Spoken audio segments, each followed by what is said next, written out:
What is the latest news from polygamy groups? We'll talk about that next on Polygamy. What love is this?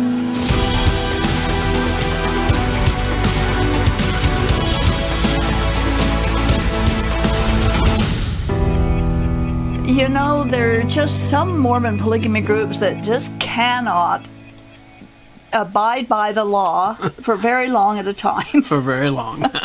There is recent news that we want to discuss, and as always, we ask the question, why can't they just obey the laws of the land in which they live?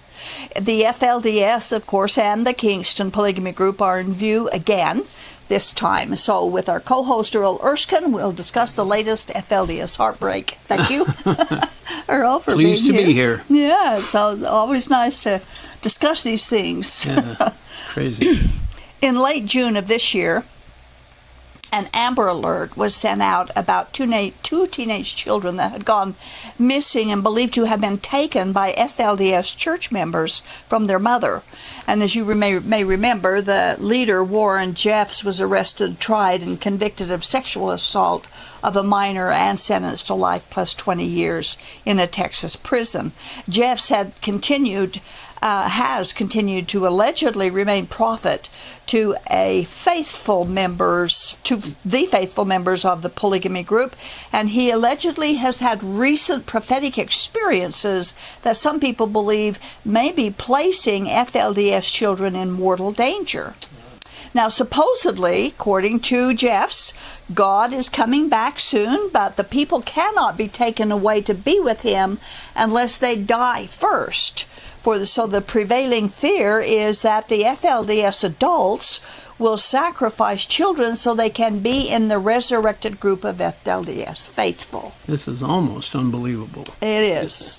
It is. We quote from ABC4News.com, Jefferson County, Idaho. According to Jefferson County Sheriff's Office, Alan Fisher, 13, and Rachel Fisher, 15, were reported missing out of Monteview, Idaho. Police believe the teens are returning to Trenton, Utah, where they lived previously due to religious beliefs. Somebody stopped by and took them, the children's mother, Elizabeth Roundy, told ABC4. Now, the mother, Elizabeth Roundy, left the FLDS about 5 years ago, and she left with the children. However, she believes that some older siblings are responsible for these younger children to be taken away. Wow. So, and she said they would be willing to go because according to their religion, it would mean their salvation, we quote. The children's mother alleges that her children were abducted following a revelation claimed to have been received by Warren Jeffs, the president of the FLDS Church, in August of 2022. The revelation speaks of a time when its followers will, quote, prepare themselves and their children to either be translated or celestially resurrected, end of quote. Yeah. She left polygamy and now wants to help others with her story. Roundy claims she was separated from her kids by leaders of the church in 2014 as part of her repentance following a miscarriage. She says she was apart from her children for over 5 years before being able to return to them. So this is a heartbreaking story that we hear many times over. It's been repeated dozens of times in the FLDS. Children illegally removed from an unbelieving parent and then brainwashed to hate the parent because they aren't following the FLDS religion. This must be traumatic. Oh, I'm sure. For the kids and for the mom. Parents, yeah. It's a horrible and traumatic heartbreak for the parent who just wants to get her children safely away and protect them from the dangerous and toxic FLDS system. We have another quote. Roundy says she fears what could be done to her kids in light of Jeff's revelations and direction to the church. It's just so erratic what they're being told to do. You never know what they're going to be told to do, Roundy added. Warren Jeffs has a history of making prophetic, apocalyptic announcements that never take place. In January of 2013, Jeffs predicted an apocalypse saying the world would end that very weekend. It didn't. He predicted the end of the world would accompany the 2002 Winter Olympics that were held in Salt Lake City. It didn't end. Those disasters and other catastrophes that he has prophesied through the years have all failed. Why don't the faithful followers of Jeff's understand that failed prophecy is a true, bold sign of a false prophet? Especially when it's the same prophecy of world destruction over and over again, and it never happens. We hope these children are found safe and sound, and that law enforcement of the western states in which the polygamists live will do diligence and put a stop to the danger of these groups who raise their children in daily terror. And that the Texas Prison Authority would put a stop to Warren Jeffs terrorizing his people from these prison cells. Freedom of speech, I guess, but that's terrible. But don't they give up their freedoms when they're incarcerated? You'd think so. Certain freedoms? But they somehow believe he's still a prophet. They do. Suffering for the cause. They do. They sure do. Well, we do hope that the children are found safely. That's sure. what we hope and pray. Our next news article is about the Kingston polygamy group, another group that is too often in the news for breaking the laws of the land in which they live. This information comes from an article in the Salt Lake Tribune. The link is on the screen. It's dated June 23rd, 2025, but is reporting events that took place back in August of 2019. Yeah. And this kind of, 6 years ago. surprised me. I couldn't understand it. We are wondering why it took that long for this information to be reported. Now, the article begins with a note to its readers that the story was reported by the Utah Investigative Journalism Project in collaboration with the Great Salt Lake Collaborative. Wow. I don't know. I don't know much about those. Evidently, what happened was well known by at least some agencies. Yeah. We quote. In August 2019, an anonymous tipster reported that a company located in Portage, Utah, was illegally dumping chemical waste in ponds, sewers, storm drains, and on the ground, and had been doing so intentionally for months. Later that month, a team of inspectors representing the state of Utah, a local health department, and a fire department entered the American Chemical Facility in Box Elder County.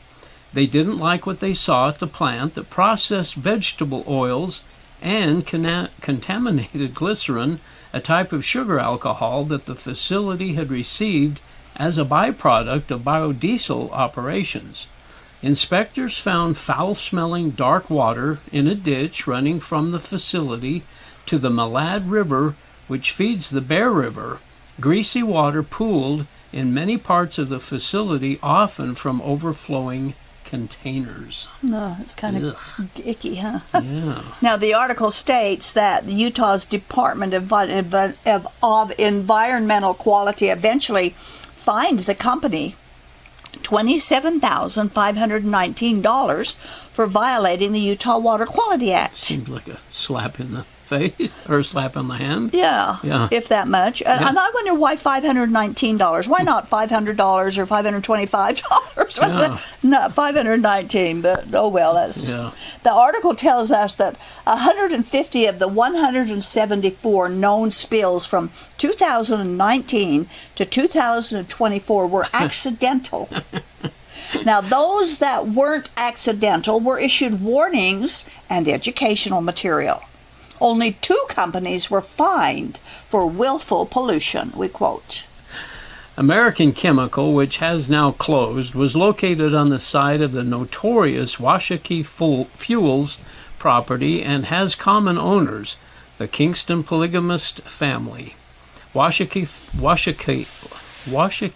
Fuels went bankrupt after federal prosecutors charged it in what the U.S. Department of Justice later called a $1 billion biofuel tax fraud scheme. Before that case went to trial, the company went under, and some of the same owners repurposed the site into American Chemical LLC. The state's 2019 inspection of spills at the property revealed some common ownership between the owners of the Washakie and the new company. The inspection report noted the Kingston polygamous family operated Washakie and that, according to the operations manager, the property on which the facility is located is owned by NWR, another Kingston family entity, and is leased to the facility. After Washakie went bankrupt, its operation was taken over by American Chemical, LLC, which is also owned by the Kingston family. The report also found the company was processing contaminated glycerin from California biodiesel operations. Isn't that awful? They just wind this web and businesses and names. So you go after one and the other one takes over and whatever and makes it a mess of it. Yeah, that's right. Now, many of our viewers may remember the Kingston Polygamy Group's Washakie biofuel scandal called the $1 billion biofuel tax fraud scheme. That's a mouthful. Now, a direct connection is established between the Washakie ownership and this incident. Why would they dump pollution in Utah's waterways? Why would they want to do that? I know. That kind of icky stuff. Yeah. It just indicates that they are sloppy and lazy and have no respect for proper authority or human health. More from the article. Now listen to this. Many barrels of chemicals at the facility were mislabeled or had no label, and American Chemical personnel claimed they did not know the contents of many of the containers. A photo from the inspection shows plant manager John Gustafson licking a dark, oily substance off of a wire that he had dipped into one of the drums to demonstrate that the drums did not contain hazardous waste, according to the report. He said the material tastes good, both sweet and salty, and that cattle like it. An inspection photo showed another drum filled with black, viscous liquid with the caption stating, "This drum was not tasted by Mr. Gustafson." And this company, again, was fined $27,519, but was cited again in 2022 for missing paperwork. Now, the inspection paperwork noted that the company said it would store caustic phosphoric acid inside a building, but the inspection discovered the acid was stored outside the building. You just cannot trust some polygamy group business people to be truthful or law-abiding. And this has been true for many, many years, these polygamy groups, especially the FLDS and the Kingstons, especially. But others too. They just don't have any respect for the law or figure they're the ones in the right always, and anything they decide is for the righteously good. For the works, for the work of God. For the work of God. Yeah. Now, the inspection team asked American Chemical about their hazardous waste generator status, but they said they didn't produce waste, that everything was recycled, which the inspector said was an amazing statement for a chemical plant of that size. And of course it would be. Yeah. You know, even a clean office produces waste. That's why they have waste baskets. That's true. We have another quote. The Utah Investigative Journalism Project reached out to Jeremiah Kingston, the registered agent for American Chemicals, asking for a comment about the company's regulatory issues, but received no response. When contacted by phone, John Gustafson did not have any comment about the issues the facility had in the past, nor about its recent closure, and bore no grudge against state regulators. They were fair, as far as I know, he said. The company's Google listing comes with only 2 reviews, one from an individual with the last name of the plant manager, giving it 5 stars with the review. The best glycerin I've ever tasted. And when I saw that picture and read the article, it almost made me gag. You know, it was so gross. But I wonder if they learn anything from the many times in the past that they've been caught in their deceit, their lies, and their unlawful behavior. And most concerning is how many times have they not been caught in their illegal activities. Yeah, that's a concern. I also wonder if some of the early Mormons that condemned the United States of America as part of their nose-snubbing at this country's laws and regulations today. For instance, Mormon President John Taylor said this.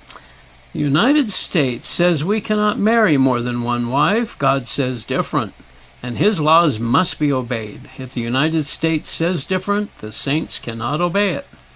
We do not want to rebel against the United States. I would like the good God of heaven to prevent them from making laws that we cannot keep. But when adulterers and libertines pass a law forbidding polygamy, the saints cannot obey it. Polygamy is a divine institution. It has been handed down direct from God. The United States cannot abolish it. No nation on earth can prevent it, nor the nations of the earth combined. I defy the United States. I will obey God. These are my sentiments, and all of you who sympathize with me in this position, raise your right hands. All hands went up, sustaining his position. Okay, so here he was preaching against the United States because they were against polygamy. Brigham Young is recorded as saying, and we quote, Joseph Smith escaped many conspiracies against his life, but the Lord said, now let my servant seal up his testimony with his blood. And that sealed up the damnation of the United States, not of individuals, but of the nation. I am prophet enough to prophesy the downfall of the government that has driven us out. Woe to the United States. I see them going to death and destruction, end quote. And that didn't happen either. No. We have another quote. Another from John Taylor from the Salt Lake Tribune. The people of the rest of the country are our enemies. When the government conflicts with heaven, we will be ranged under the banner of heaven, and against the government I defy the United States. I will obey God. And so we wonder how much that attitude prevails in the hearts and in the minds and the teachings of many polygamists today. And that's why they do, snub their nose at the laws of the land. The article about dumping pollution into some of Utah's waterways had several reader comments, and we want to share just a few. Number one, why does the state keep putting up with these polygamous groups? Good The question. second one, I am sure they have learned their lesson and will mend their ways. So the Easter Bunny tells me. One reader said, they don't mend their ways. They know a slap on the hand is all they'll get, if they get that much. And this one, the Kingston Plig Clan is a criminal organization, bleeding the beast since the beginning. This extremely abusive criminal cult has businesses, properties, and influence that should be investigated by the feds because the state of Utah won't do it. And so on. There are many comments. Almost all of them reflect the same reaction to the story about the Kingstons. Been very slow to ever go after the polygamy groups for They whatever do. they're... They do. When the FLDS had their food stamp, their SNAP fraud, and they just had a slap on the hand. They didn't, and some educational material, and set them on their way. That same year, there were in other states in the country, individuals or more small companies that were taken to court in their state for SNAP fraud. And one of them was fined $11 million. Wow. But not the FLDS. No, they go, go stop doing that, and that was the end of it. Crazy. So that reader is right, if they even get that much. But we have the final news is another FLDS story. It takes us back to the court case many years ago between Alyssa Wall and Warren Jeffs. So we bring in a little bit of background information review for those who may be unfamiliar with this event. Now, Alyssa Wall is a former member of the FLDS. She was born and raised in that group. And when she was 14 years old, she was forced by Warren Jeffs to marry her cousin. She suffered physical, sexual, and emotional abuse in the marriage. In 2017, she won a $10 million judgment against Warren Jeffs in a Utah court for his part in forcing her into this illegal marriage. And since that time, she has not been able to collect the funds from Warren Jeffs because he sits in a Texas prison serving a life sentence for his crimes. We quote. From the Duluth News-Tribune, Warren Jeffs, was subsequently extradited to Texas to face more serious charges and was convicted in 2011 of raping 2 children, 15 and 12. He was handed a life sentence plus 20 years, and he remains incarcerated in Palestine, Texas. So obviously, he himself personally cannot pay those millions of dollars, according to the lawsuit. Well, Warren Jeffs has a brother, and his name is Seth Jeffs, who purchased a property in Minnesota several years ago. We quote, the latest update on the lawsuit that is against Seth Jeffs in Minnesota. On the docket at the Cook County Courthouse is a trial in a lawsuit filed against Warren Jeffs, the infamous leader of a polygamous Mormon sect, who is serving a life sentence for child sexual assault. Also named is his younger brother, Seth Jeffs. The lawsuit, filed nearly 2 years ago, stems from Seth's controversial purchase and sale of a 40-acre property near Grand Marius several years ago. Plans to build on the site never materialized, but his presence in the remote community attracted significant public outcry. Good thing. Yeah. Well, Alyssa Wall, the plaintiff, claims that since Seth Jeffs got the money from his imprisoned brother to buy the property, that she should have the right to receive $130,000 that he sold it for, to collect against the $10 million judgment, which has not been collected. Seth Jeffs disagreed, so she took him to court. In order to conceal their actions, the FLDS and its members, including Warren and Seth Jeffs, operate almost exclusively in cash transactions. Wall said in an affidavit filed in the case, upon information and belief, Seth Jeffs acts as a conduit for funds from Warren Jeffs and his agents. But the Duluth attorney representing Seth Jeffs has called the case weak and frivolous, and said the plaintiff has not provided to date a scintilla of evidence that Warren Jeffs had anything to do with the Cook County transaction. Now, Seth claims that the money to purchase this property in Minnesota comes from funds he earned from construction work that he had been hired to do. Seth is Warren Jeffs' younger brother and is not an innocent bystander of some of the crimes of the FLDS polygamy group. We have one, for instance. Seth Jeffs, meanwhile, had another run-in with the law in 2016 when he and 10 other church members were charged in a $12 million food stamp fraud case. Then the leader of an FLDS compound in South Dakota, he later pleaded guilty and was sentenced to the 6 months he had already served in jail. So he's been part of this underhanded illegal activities of the FLDS for many years. Yeah. Now, when Seth purchased the Minnesota property in Cook County, the residents were not happy. He filed for permits to build a 6,000 square foot pole barn with 6 bedrooms. But in May of 2019, after a public forum, their construction was ordered to halt because of serious wetlands violations. We quote. Jeff said he completed approximately $400,000 worth of work for a couple at their Lutzen cabin. He said he purchased the land with the intention of building his own family residence because demand was high for construction and he wanted to live in the area. However, he indicated he later abandoned those plans because he was not able to get any work because of negative publicity.